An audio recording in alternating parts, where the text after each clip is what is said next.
We're outside Dr. Stephen Hartford's office to see the Dexa machine test the bone density of a patient. In his practice as a doctor of obstetrics and gynecology, Dr. Hartford is in an important position to advise patients on the dangers of bone loss and also to scan their hips and spines to see if there is danger silently lurking. I'm here with Dr. Hartford's wife, Sandy Hartford. She is a licensed physical therapist, and she also administers the tests using the Dexa machine that we're sitting in front of. Sandy, explain how the machine works. The machine is actually a very high-tech equipment. It measures the density of the low back and both of the hips. And tell me, what does the patient do while they're lying on the table? The patient can actually relax. They can breathe normally. There's no pain involved.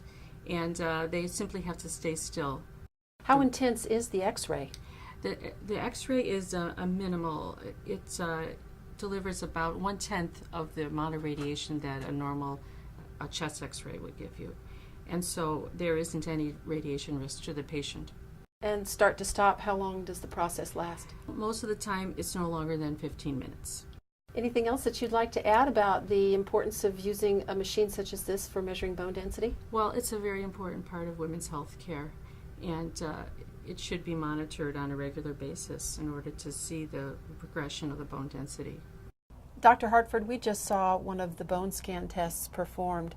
What will the results tell you and your patient? We're looking to see if the patient has osteoporosis.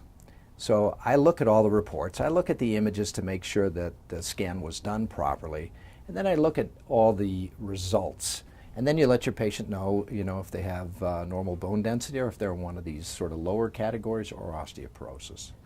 Why is bone density important? As much as 20% of the elderly people, probably in their 70s, 80s, if they have a fracture, 20% are reported to not survive past the first year through complications, blood clots, or just being disabled at that point.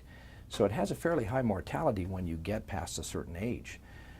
And as many as 40 or 50% of those people will no longer be able to live independently or function independently after that. So it's a tremendously costly and debilitating and fatal type of situation.